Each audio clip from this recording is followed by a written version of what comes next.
Happy Monday to you, everyone. I hope you had a great weekend. Hope you're being safe. Today, I want to talk to you about communication. Again, we talked about it a lot in the past, and we talked about how communication with dogs is asymmetrical, meaning dog A sends a signal to dog B, not knowing dog B's state of mind. And dog B either interprets the signal or not, and if he does, well, chooses to respond to it or not, as a consequence of the signal sent by dog A. So all that's been explained in the past is how dogs communicate to one another, not to start a two-way communication, but to affect the behavior of the other dog, to influence their behavior. Well, out in the animal kingdom, there's a couple of different types of communication that occurs, and they do affect your dog.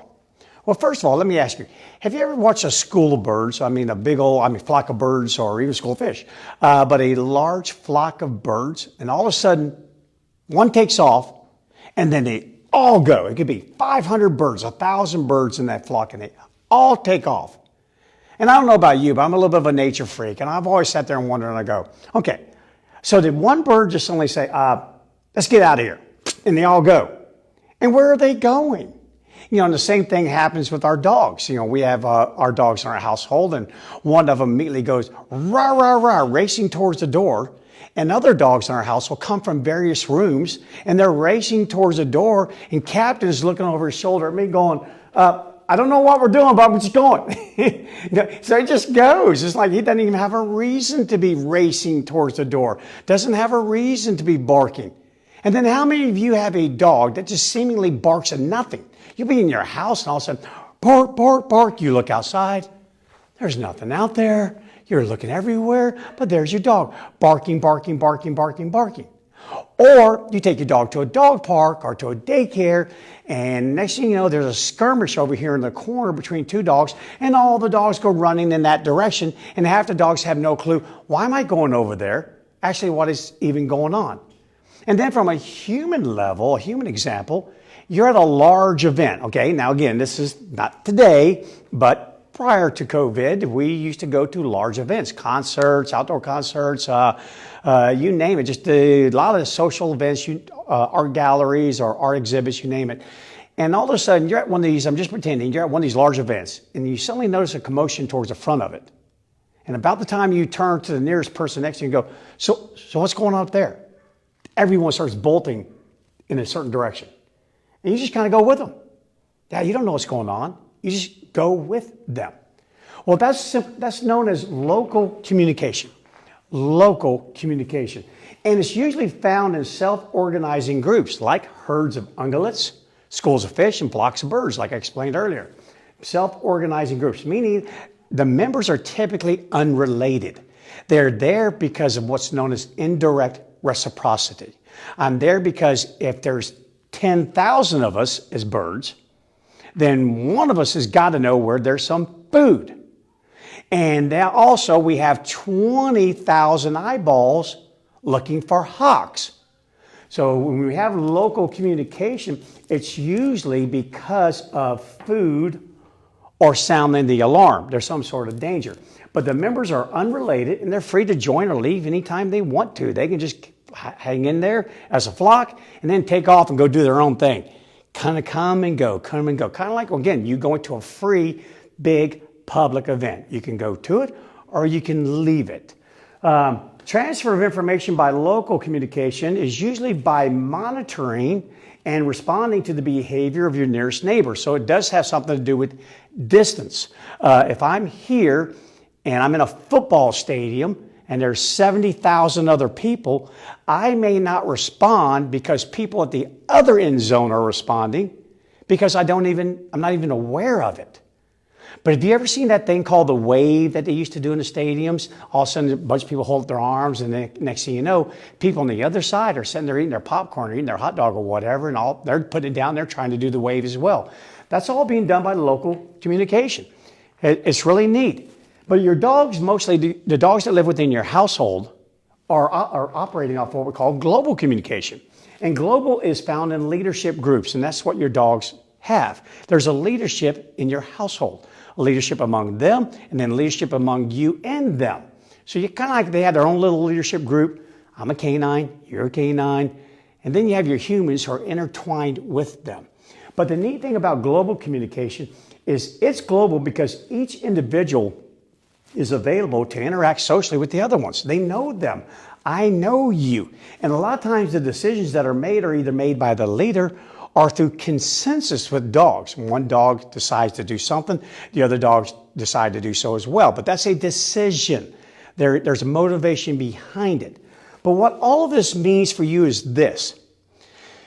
When your dog responds to local communication on this side of the house over here, typically because they're fed, because they're already fed, we feed them, most of the time their communication is alarm. They're barking because there's some other dog barking that you can't hear, they can hear.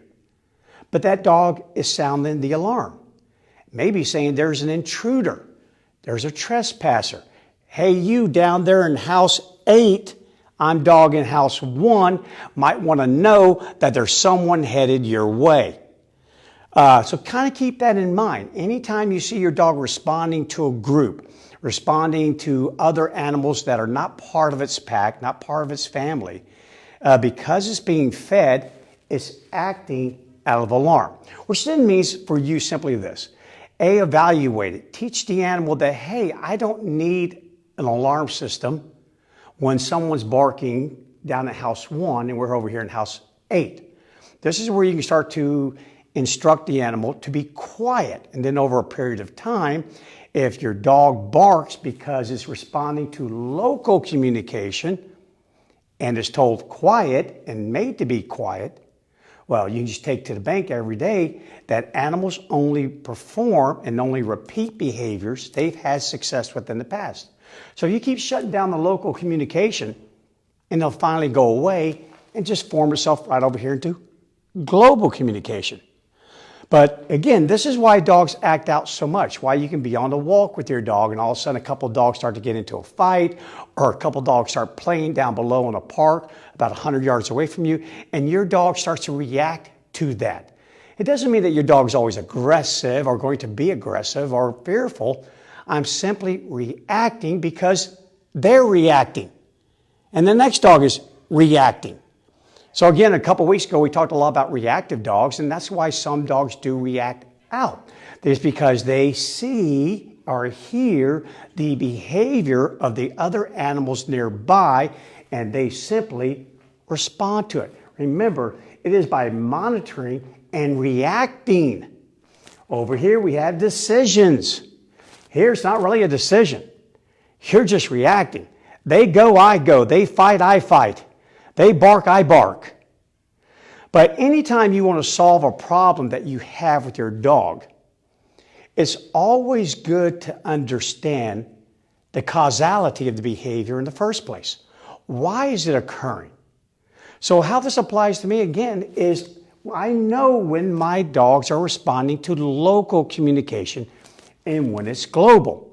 When I tell my dog down, that's global.